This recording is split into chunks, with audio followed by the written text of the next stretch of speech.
রহমানির রহিম।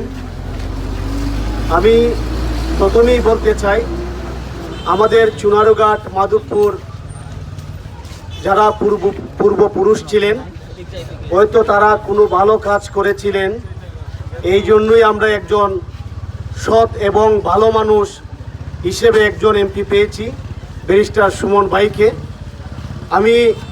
আপনারাও অবগত আছেন, ইতিমধ্যেই ব্যারিস্টার সুমন ভাই এমপি হয়েছেন।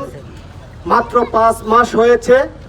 চুনারুঘাটে প্রত্যন্ত অঞ্চলে অনেক উন্নয়নমূলক কাজ হয়েছে এবং আমি বলতে চাই 5 বছর পর্যন্ত ইনশাল্লাহ উন্নয়নের কাজ অব্যাহত থাকবে। আমি আজ দুঃখের সাথে ভারাক্রান্ত মন নিয়ে বলতে চাই, আমরা একজন ভালো মানুষ পেয়েছিলাম, উনাকে মারার জন্য এক কুচক্রী মহল এক নীল নকশা আঁকতেছে।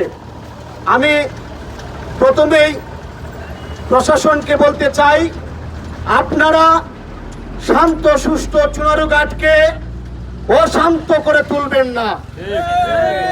আমি আপনাদের বলতে চাই, সুমন ভাইকে যারা হত্যার হুমকিদাতা তাদেরকে অতি দ্রুত আইনের আওতায় এনে দৃষ্টান্তমূলক শাস্তি প্রদান করবেন।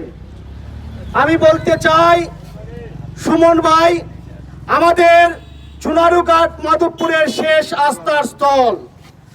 যদি সুমন ভাইয়ের কিছু হয় তাহলে আমরা তরুণ যুবক যারা আছি আমরা ঘরে বসে থাকবো না। সুমন ভাইয়ের জন্য প্রয়োজন হলে আমরা জীবন দিয়ে দিব।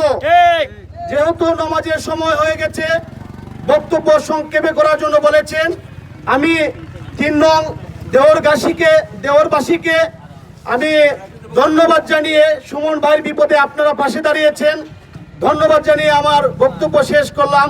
জয় বাংলা, জয় বঙ্গবন্ধু।